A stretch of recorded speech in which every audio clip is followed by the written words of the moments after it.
You are now tuning in to the finest podcast on the airwaves. He got a lot of bullshit. Alright, not him. But yo, it's my man Roshun. Y'all probably already know him. What up there? So, Ro, What's tell up? these people a little bit about yourself. All right. Well, let's start off. I'm 45 years old. Spent a long time incarcerated. Formally, let's see where we want to start at, Adam. Let's start at your young age. My younger age? Yep, let's start about how So I growing grew up. up in Canterbury, Connecticut.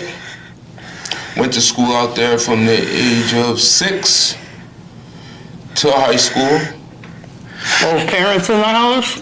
But I lived with my grandmother, but both parents was in my house. They lived in Norwich. Hey, good old Norwich. Good old Norwich. So I used to go back and forth. Okay. You know, that's how you met me. Yep. But then I go back home. I go to school, then I come back to Norwich. Then as I got older, got into the weed game. Okay. Started at Hamilton Ave. Things started getting good. Started meeting more connects. Then it was a lifestyle. It's a lifestyle, people. From 15 years old to I was just, well, I know the exact date when I quit, when I went to jail.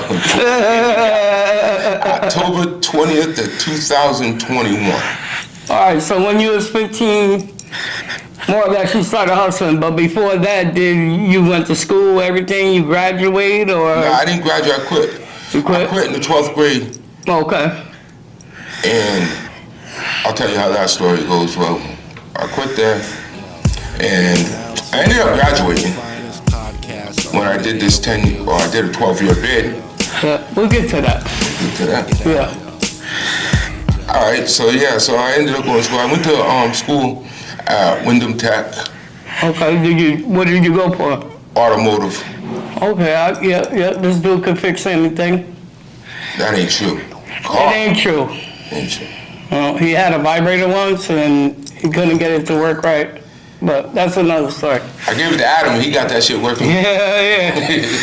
Yeah, but so what was school like for you? Did people get along with you? Did you get bullied, or did people hate you, or? Some people did, some people didn't. Yeah. Was kind of an asshole. Still am. Now, Roshun, if you don't know him, he's got brothers. How many brothers you got? 4.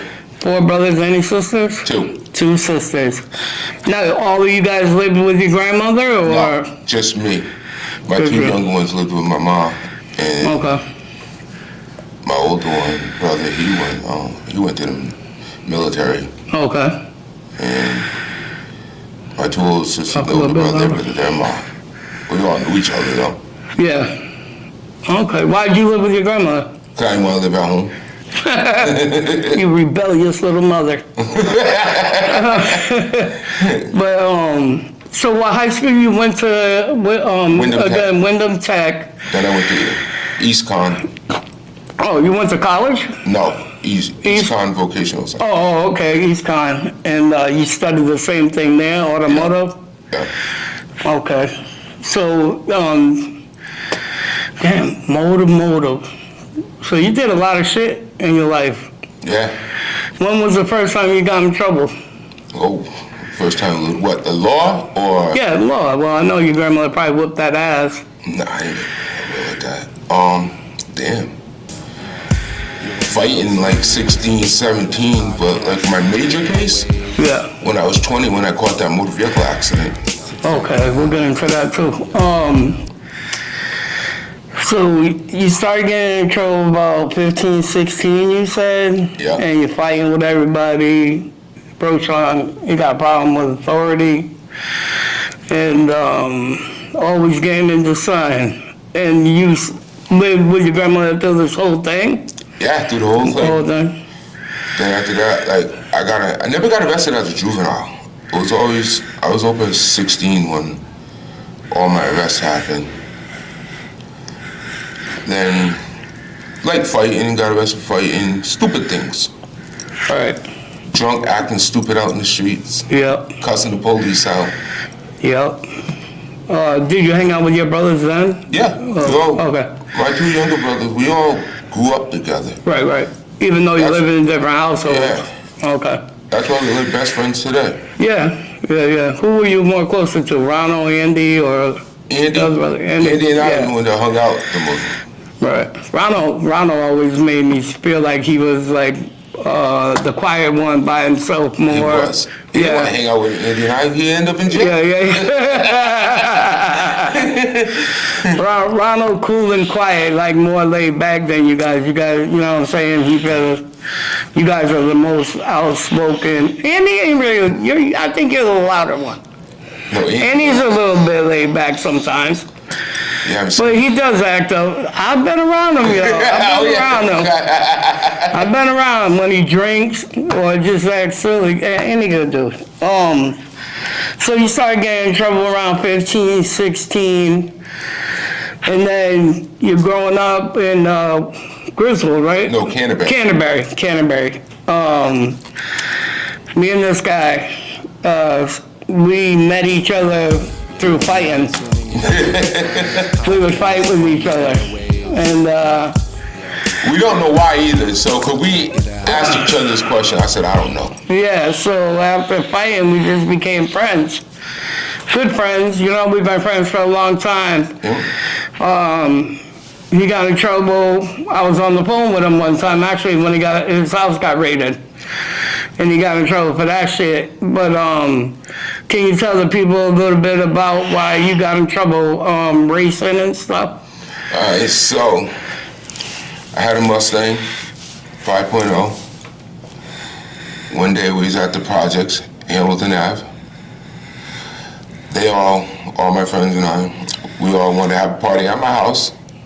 So I was like, all right, we can do that. So we all took off. We're going to the package store out in Plainfield. Don't ask me why we went to that one. When there's 100 of them in the way. So we ended up, my friend JB, he was with me. We were going down 138 towards Route 12 in the center of Jewish City. A green Mustang came up the opposite way as going to Voluntown. I didn't pay no mind to it. Like, I'm just going. So I ended up, the car I was following ended up going into Cumberland Farms. I followed them in there. But they were taking too long, so I got mad, I left. I'm like, I'm not waiting here for y'all. I don't know what they were. Right, he told you he wanted to race you? Nah, he never said he wanted. No? We never made a plan, we never talked to each other, we never said we said nothing to each other. So I came out of Cumberland Farms. Right. Anybody know I drive like an asshole, so. Yeah. Came out sideways, up the street. Next thing I know, I'm going towards Plainfield on Route 12.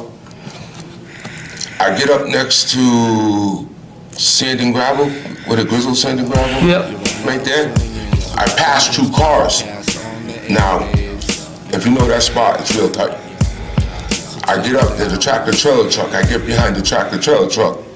As I get in, I see the green Mustang behind me. So he kept tailgating me. I'm like, all right, you want to play? Hope we can drive. So we come out near Michael's Pool almost, that first corner. As soon as we hit the corner, I could see I passed the truck. Now, I jump in front of the truck. He's coming on the side, but he's not getting over it. Like, he's not on the side. It's like the front nose of his car is on the side of mine. So I'm holding my lane, not letting him in. Like, I don't even care, back off and crash and see the way it's going down. So we end up getting, like, maybe a quarter of a mile. We're still like this, side by side. A car coming down. I'm still holding my lane. So my passenger started screaming. If you're driving at high rates of speed, that's the worst thing that somebody could do is scream and be scared. Just be quiet and ride. You'll be all right. So I ended up slowing down. I just let him go. I actually let him in. So he gets in, he takes off, I'm letting him go. Well, I see ahead on Topa Road, I see a truck coming out. But I'm like, to my passenger, I'm like, yo, that truck about to pull out in front of him. Now, Topa Road, that's around near Hanks or whatever? Farther back next to Markowitz Trucking and Rude Road where they're, right near John Deere Tractor. Oh, okay. Yep. Right there in that area. So the truck does pull out in front of him. So he tries to lock up his brakes from rear-ending the truck. Yeah. Cause he's doing like maybe 120 miles an hour right now. Right. So when he did it, he ended up getting back into, we were going north, so he went to the southbound lane to pass the truck. When he got up to probably just about in front of the truck, the motorcycle was coming, he noticed. So he yanked the wheel to the right. Worst mistake he could have did in a Mustang. You know, so when he did, the ass end came out. When the ass end came out, it clipped the back of the motorcycle. Okay. It killed the 12-year-old girl on the motorcycle. I did not see her at all on it. I didn't even know till a couple days later.